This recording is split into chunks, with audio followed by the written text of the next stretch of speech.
Freedom and censorship can't exist in the same world. And that's true whether it's the government or private corporations who do the censoring. Hi, I'm Ron Coleman, and welcome to the ColemanNation podcast. It's a show where I sit down with guests to discuss the future of free expression and thought in our interconnected world. Here we will focus on issues involving social media, cancel culture, and free expression that everybody who cares about ideas or freedom should be wrestling with. Well, this is at least as special, and maybe even specialer than any other ColemanNation podcast we've done so far. Obviously, mean no disrespect to my other guests, but to get America's hottest action journalist with us today, that's Jack Posobiec, of course, a good friend of mine, calling us from en route to one of his incredible special missions. Jack, what's going on with you? Thanks for coming on. Hey, Ron, I appreciate the buttering up there that you've done. You put me in such a wonderful position to divulge all of my secrets now, because I feel so at ease and so at comfort. No, but seriously, congratulations on the podcast. Huge success. I love that people are actually listening to it. You've always been, such a great sounding board for me, and such a great, person that's had so many ideas looking forward. I remember sitting in a restaurant with you, I think 2 years ago, talking about how you said we need to look at the state level when it comes to censorship and when it comes to social media. Now you look at Florida, Ron DeSantis just signed the first of its kind in the nation law regarding social media, and it's at the state level. I mean, you called that years ago, and you said, this is what we're going to do. And now we're seeing it actually come to fruition. So I don't know if people realize that was a Ron Coleman joint, but it was. Well, to some extent it was. I will tell you that I wrote a paper, it's related to the article that Will and I did in Human Events on that topic, that I know was circulated among certain attorneys general, and maybe some people took a look at it. Some of them, you don't always get a lot of feedback when that happens. You just throw it out there and hope that maybe you can help things out. As we say on Twitter, don't let your memes be dreams. We say that? We do say that. We do, actually. I think we have to take you as authoritative of what gets said on Twitter. Oh yeah, no, I'm the source. I'm the Oracle of Delphi when it comes to that. Jack, you just made a move though from OAN, where you were doing some really cool stuff, and some of it was on OAN and some of it was elsewhere. You were working, I guess, on your Antifa book while at OAN. I don't know if it was related to the work, if it was the outgrowth of your work. What's your main, what do we call you now besides America's action hero? Well,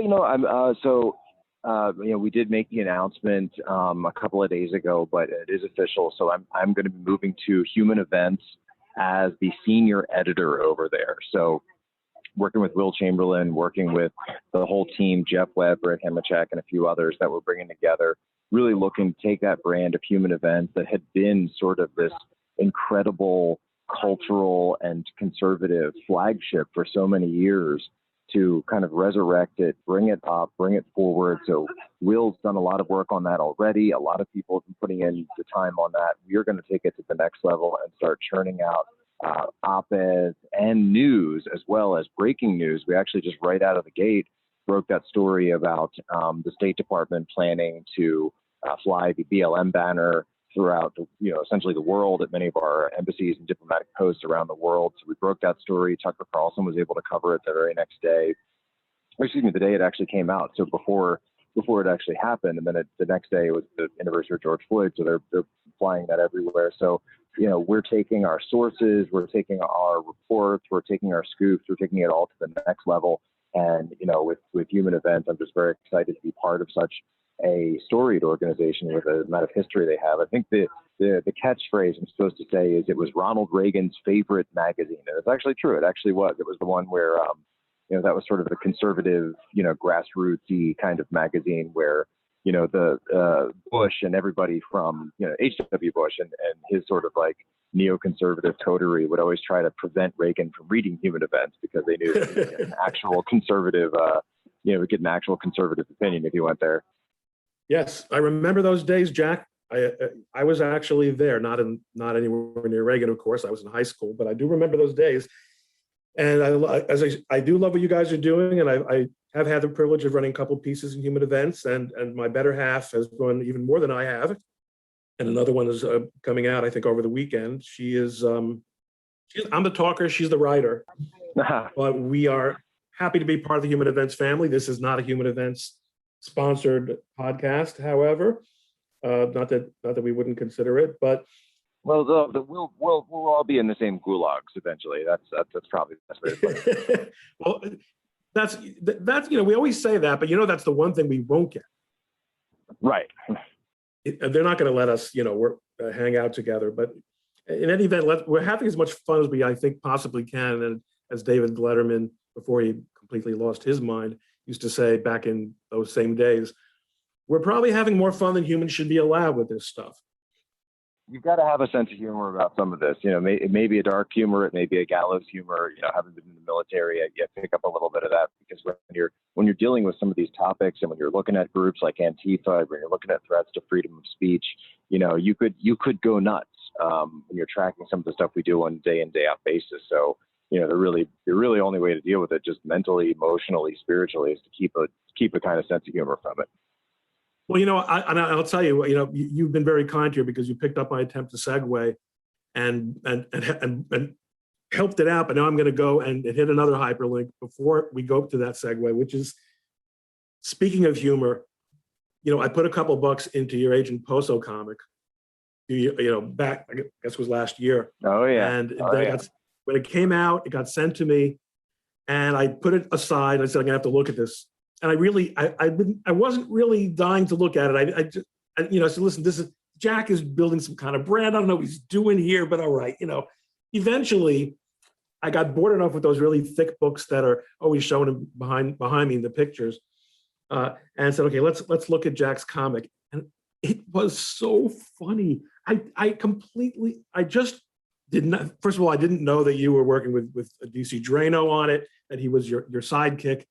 But seeing all our friends, not all of our friends, but so many of our friends, being handled so amusingly, and you, of course, are the least interesting character in the book, because completely. You let everyone else shown instead of you, and it was so just the tongue in cheek the whole way. I was so pleasantly surprised. I really enjoyed it. Well, thank you. I appreciate that. We had a lot of fun writing it. And it's not often you get a comic book written about you. But actually, when the team that put it together, Brett Smith and Chuck Dixon, approached me about it, I couldn't believe it, because I grew up reading comics myself, and we wanted to have something that sort of had that cultural impact that you could hand to a kid and say, hey, check this out. It's about this action team. They're fighting China. They're fighting these global UN groups. Little did we know how close it would come to reality. The whole thing is set in Shanghai. The whole sort of climax is set in Shanghai. That's right. Prior to, the pandemic, and prior to everything else, the PLA is sort of the main bad guys. I just always love how guys like you are so comfortable flying with jetpacks. Yeah. I mean, the jetpacks are actually a lot more comfortable. I mean, there's a learning curve, obviously, but once you get into it, it's really not that bad. I mean, a couple of them might blow up on you, but as long as you make it past that point, you're good. All right, now speaking of evildoers, I do want to make that segue over to the book. But remember, as you know, the general, and you and I can, and off, when we have the chance, we can talk about a gazillion things. But I'd like to talk about your book, and talk about, in particular, because of the angle, because of the slant, as we say, of the podcast, talk about the relationship between the press and free speech, and the phenomenon, the idea, and the very, very real reality of Antifa. So when did you start on this book?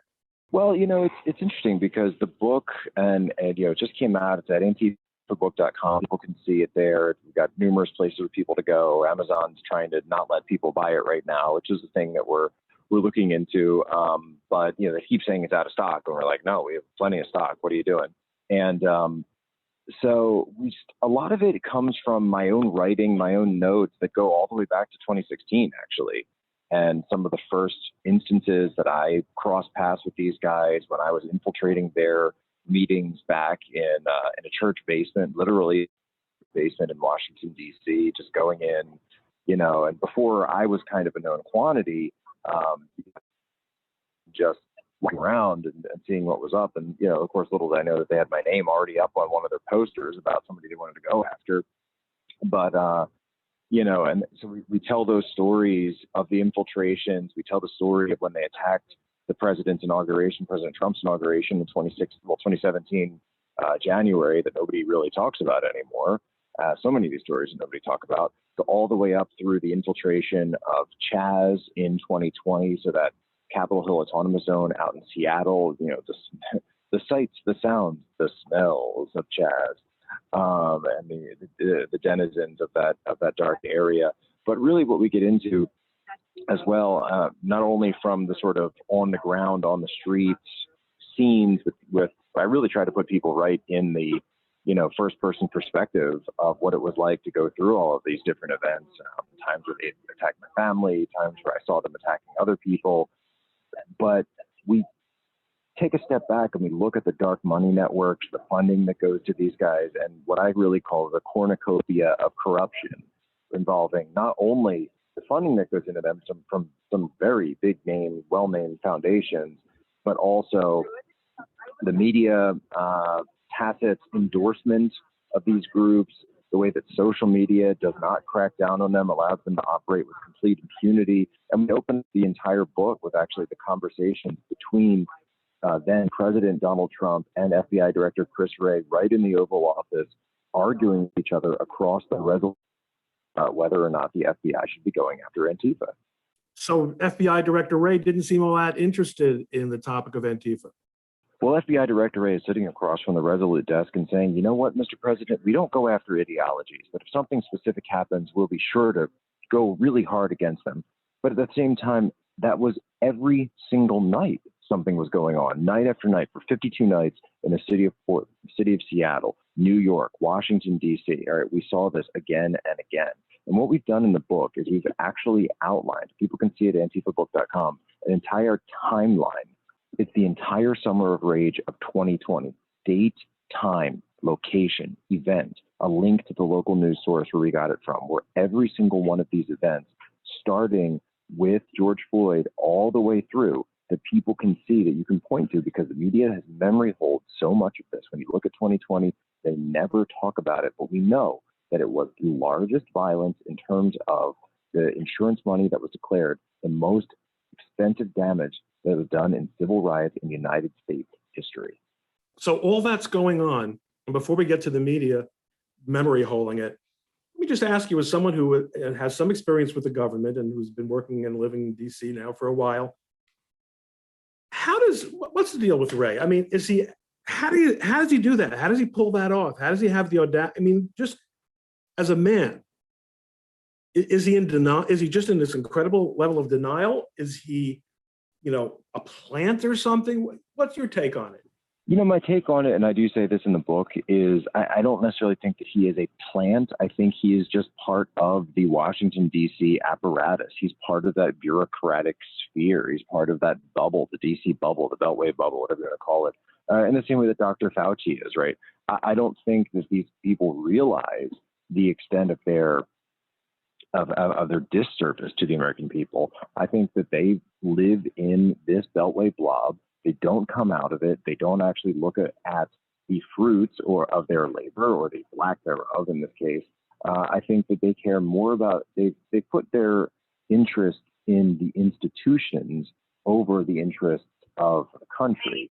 And I don't think that for them it's something where they're not patriotic or they're doing it out of any negative reasons. I think it's just they really believe that the institutions are the most important things to defend the actual country. And so that does create a sort of inverted set of priorities, because they end up wanting to protect the institution more than they want to protect the actual people that are at the receiving end of this kind of violence night after night. And they're obviously confident because of their residence in this bubble, that their take on things won't be viewed negatively. In other words, that, at the end of the day, if the orientation is careerism and being part of the machine, you think, well, I don't want to look like an idiot.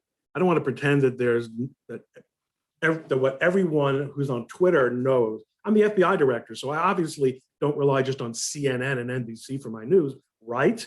Or does he? Well, see, that's the thing, right? And if you spend time in the intelligence community or national security services, you know that in Washington, CNN, the Washington Post, the New York Times, they set the tone. They set the agenda for Washington, D.C., and increasingly MSNBC as well. You can actually see the revolving door between the intelligence community and MSNBC right now. It's something Glenn Greenwald's talked about at length.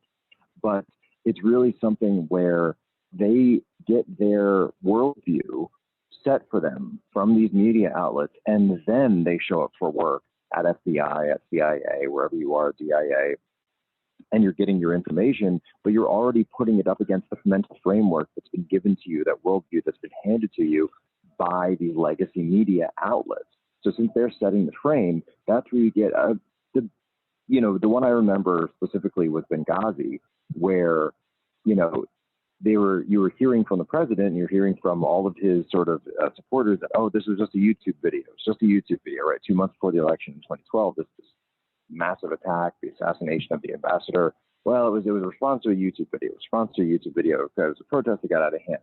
And then you would start to see people in the IC, in the government, actually using those talking points. And that's what led to Susan Rice, of course, going on TV very infamously and spreading this complete lie, right? But you really start questioning, are there people who are just buying it because that's where they got it from? They got it from TV. But isn't there a cadre of people in the intelligence agencies called analysts, whose job it is to make sure that those who have operational decisions to make, or advice and recommendations to give, are acting on better information than what is published in the Washington Post? So here's the amazing thing with that, and I say this as someone who served as an analyst for about 8.5 years in the intelligence community. You are taught to be critical, use a critical eye to a human intelligence report, or a signals intelligence report, or some intercepted communications, whatever it may be, right? But then the same analyst, time after time, will go to U.S. media sources, and it's like that filter gets turned off. It's like that all that information or all those processes that you're taught to use, all that critical thinking, you would call it, the critical eye, they say, well, we assume that's already been done at CNN and the Washington Post before. They wouldn't publish it before they've done their critical analysis. They wouldn't publish something off bad sources. No, this is the institution, right? So again, it gets you back to the institutionalism. It gets you back to those legacy titles that we know now, of course, time and again, that those safeguards, those standards are not being followed. So if you're taking something like that at face value, like so many people do, you're probably going to be in the wrong, and you're probably going to be in trouble. We're starting to actually see that a little bit when it comes to the city of Portland and some of these other cities that have gone on the defund the police train, because they're starting to say, well, social justice movement has really encountered some violence, some anarchist uprisings, and well, we think that this is derailing the social justice movement. It's no, it was actually caused by your movement because it was given a free hand by your defund the police tactic. Okay, so that sets me up for this question, which is it because they're looking through these institutional goggles, which have a political component to them, that people in law enforcement and investigative agencies like the FBI misread the facts? Or is there any actual infiltration or channel between Antifa leadership? And forget about the thugs. I mean, unless you tell me otherwise. My assumption has always been, I haven't read the book yet, so I'll be quite honest with you, I'm told it's out of stock. I'm assuming that on the one hand, you have these losers and thugs who are paid to do the damage. And then you've got the people who are directing them at the street level. You can see this in the videos, and Andy is great, Andy No, at explaining this stuff, as are others. You can see who does the stage direction, who's acting sort of as a non-commissioned officer, or maybe a squad leader. Yeah, we in their parlance, they refer to this as reds, yellows, and greens. And so the greens are sort of like your normies. Those are the people who are just showing up dressed in black. They're not really sure what they're supposed to do. The yellows are those, kind of like NCOs, the street leaders. And then the reds are the ones actually going out, committing the direct violence, the direct action. They're smashing the window. One guy comes up with a hammer, smashes a window. The next guy comes and he's got a smoke bomb or a Molotov cocktail that goes in the window. Okay, that's a tactic. That's something that's been done before. If you look at some of the other attacks, like the milk, again, use pre-planned tactics used. The first person throws a milkshake, then the next few people throw punches or throw projectiles, right? The milkshake is designed to blind you. Then the victim is struck either with implements, or if that's not available, they'll just come in and punch and kick you. Again, all of this has been pre-planned. It's been pre-staged. Those are the reds that are committing it, but a lot of it is done by these NCOs, as you put it, or what they would say in parlance of the black bloc, the yellows. So, but above the yellows, right? There's got to be somebody who's the green again. The greens are your chattel, right? Those are the people who are just showing up that aren't. Yeah, they're in the streets, but they're not necessarily planning to commit violence or direct violence. And the yellows are the guys who are directing traffic there. That's right. And the blacks. Yeah, I'm almost thinking of it as a pyramid as well. And then the reds are the ones that are going to go to the next level and actually commit violence. But all right, but you're still now talking about. I'm just talking about the black bloc hierarchy on the street. Entirely tactical. Yes. Okay, so they're in turn obviously reporting to higher ups. I assume that any relationship, maybe I'm wrong, with press organs is at a higher level than that. Maybe it's street level as well.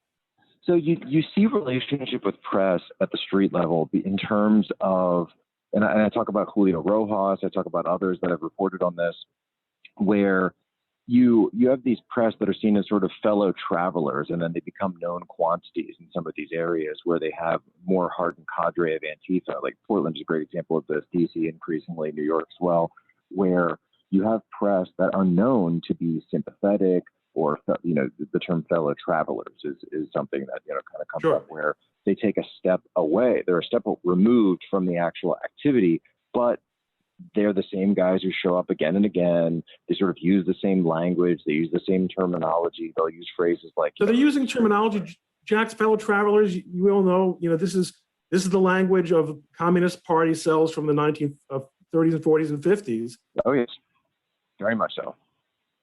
And they're very obviously comfortable with that. And in the same way, by the way, that you saw in the 1930s when Antifa was founded in Weimar, Germany, the Comintern, the Communist International, they set up, one of the main things they set up for what Trotsky called these international fighting brigades that he wanted to set up to destabilize countries for the communist revolution. They set up an international legal fund because they knew that there would be times where people would be imprisoned, where people would need legal representation, where people would be facing criminal charges. And so they had to have a fund to protect them. You see that exact same relationship going on now between the legal outlets that are funded by many of these foundations. A lot of this is done through the Alliance for Global Justice. And these are the people who step up and they say, oh, it's pro bono, we're just doing this because we believe in human rights, we believe these are activists, et cetera, et cetera. And it's that very same function of a legal arm that they know serves as that sort of insurance so that even if some of these Black Bloc members do get identified, do get captured, that they will be able to fight tooth and nail along the way. Now, fast forward to today, you see DAs in so many of these cities, like Chesa Boudin in San Francisco, like Krasner in Philadelphia, Gardner in St. Louis, et cetera, where they are dropping charges against people. Portland, they're dropping charges against people who are committing these acts. At the same time that if you are conservative, they will throw the book against you for even the most minor infraction. Right, and this is a disaster.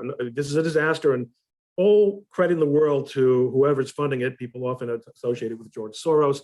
It's an incredible tactical move because what was happening politically over the last 10, 15 years, 20 years, is that Republicans were dominating. This is all going on. They're dominating in the city of Philadelphia. You know, they put up a sort of centrist, moderate Democrat to run against Krasner just a few weeks ago in this past election, and Krasner just destroyed him, completely blew him out of the water. So to some extent, you know, and this is why I put on Twitter all the time, get out of cities. To some extent, you have to say the cities are voting for this. The people continue to vote for it, even why, and, you know, getting past Antifa, they are going soft on crime. Murder rates are skyrocketing to levels we have not seen in a generation in these cities. This is a very bad situation, and it doesn't seem like the off-ramp is anywhere in sight. No, but actually, I agree with you 1,000%. And you know, my original point was going to be, you know, you see at the state house level and at the federal level that Republicans have actually been tremendously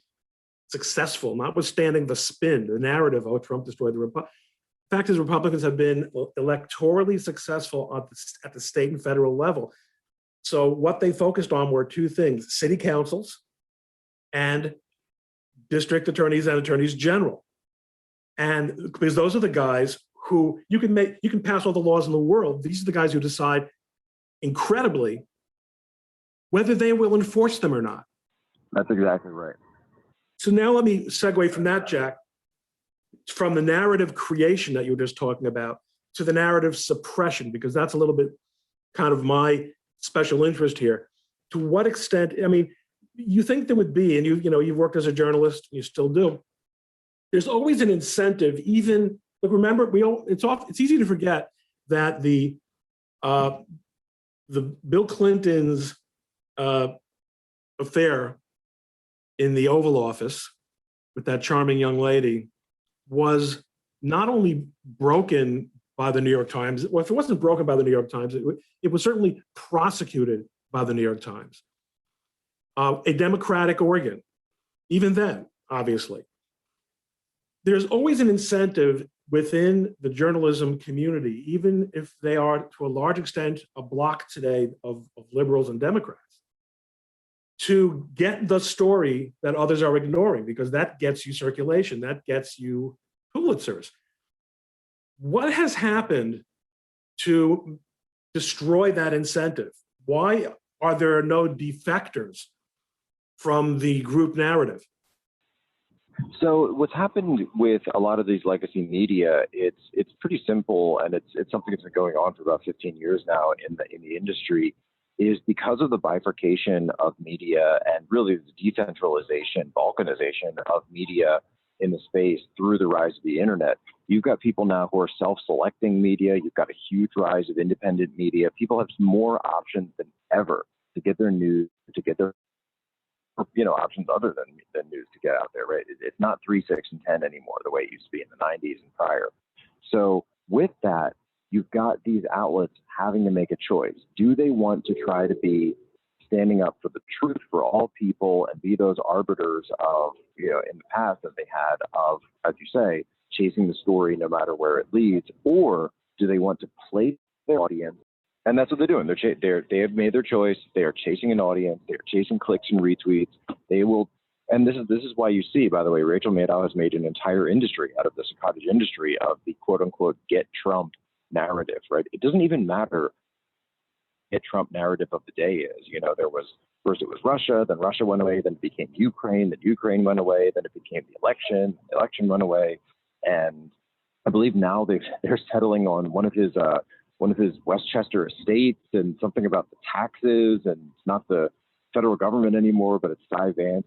But again, it doesn't matter to them because they are pushing it, and it's one hand feeding the other. Because while people like Letitia James and Cy Vance then they are launching these investigations for political purposes, they are going onto these media platforms or getting interviewed by them.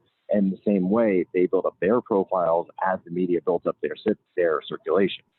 And I think the key point is that even though there's this bifurcation, so there's a left-wing media and there's a right-wing media and very little, if anything, in between.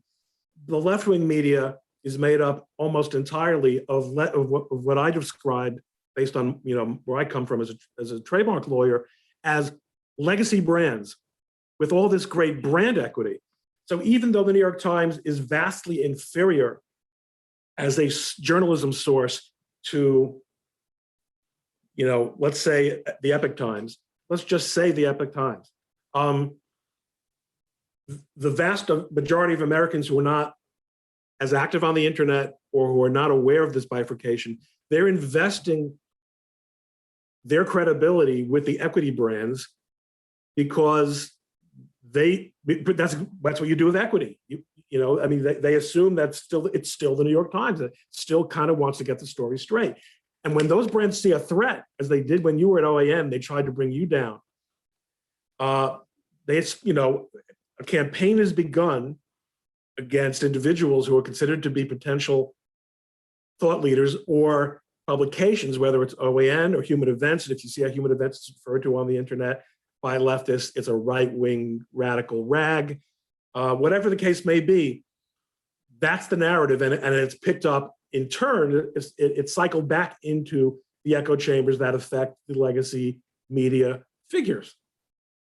Right, and so when we talk about this, I was on Tim Pool recently, and he has this idea that he thinks the divisions are here to stay, and I don't know if I'm quite as they would say hopeless as he might be on that, but I understand where he's coming from, and it's interesting because now, because of these divisions, in terms of our worldview, in terms of our narrative, in terms of where we get our perspectives from, you've got one house that might believe one thing and the house next door that might believe another because you're watching a different TV channel or you're reading different news on the internet. One of my biggest tweets that I dredge up from time to time is one where I say that the gap in America is no longer ideological or cultural, but rather it is a completely different view of the facts of the worlds that we live in, between a good third of the country on the one hand, a good third of the country on the other hand, and the middle third kind of being confused and not really necessarily being that engaged. But we're living in alternative factual universes where people believe that Donald Trump told people to drink bleach, and people believe that Joe Biden really earned 81 million votes. That's, I think Tim's right about that. What is it that makes you a little bit more optimistic? Well, so what makes me more optimistic in all of this is because I don't think the situation is sustainable. I don't think that the country is going to blow up over this, and I think there's enough people that are going to say, you know what, it's just not worth it. It's not worth losing the United States of America over this. It's not worth losing so much that we've worked for, we fought for so many years, that people have been, building on the backs of those who came before us to, to have this country. So, I think there will be partisans, right? There will be people who are just straight up, you could say, more, have that tribalistic view of making team sports of everything, right? My team has to win and I have to destroy the other team, that kind of thing. But I think there's going to be a larger amount of people that say, you know what, I'm sick of the partisanship. I'm sick of the bickering. I'm sick of the back and forth. I just want to know what's going on. I just want the truth. I just want the facts. And I want that sort of no BS in the middle. And I think that is going to be the largest group. I think they're going to have critical mass. And I think that is going to come forward. And by the way, when you look at narratives like Antifa, that we were told that it didn't exist, we were told it's just an idea, it's not a real thing. Look, we had the facts, we had the videos, we put it forward. The Wuhan Institute of Virology, another example of this, where the lab leak theory was something that was completely derided early on. Now it's being talked about at the highest levels of government. Well, actually, of course, thanks to the Fauci emails, we know that it was actually talked about at the highest levels of government, even when they were denying it. But now, of course, we know we're able to talk about it out in the open. So they are. And that's because of independent media. That's because people are having that sort of bias towards the no spin.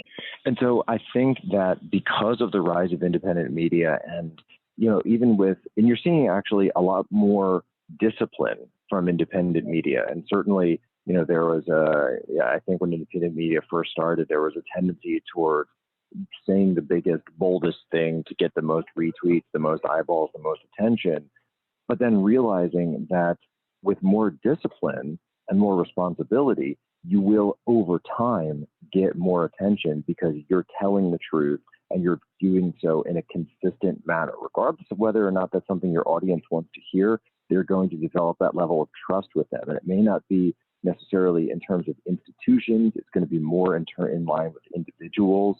You're going to see that more and more. You need that direct relationship with people because that's really how social media works. They don't care, that you're CNN. They don't care that you're Fox. They don't care that you're OAN. They want to know who you are, what you're about, and whether or not you're here to tell the truth or essentially to gaslight people.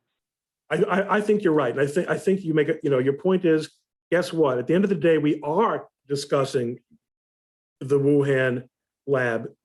And if the best they can do is keep the lid on these stories when it matters for specific periods of time, lead ups to election, that's not going to be good enough. And from your intelligence background, the larger a conspiracy gets, and we are basically talking about a sort of conspiracy of messaging.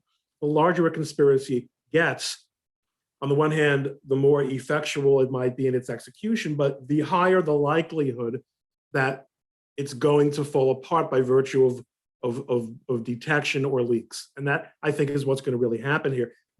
The incentives are going to be there for people to talk, like people who, the guy from Facebook who contacted James O'Keefe, and people who are, those incentives are there, and they haven't succeeded. Look, you and I are still on Twitter, God help us.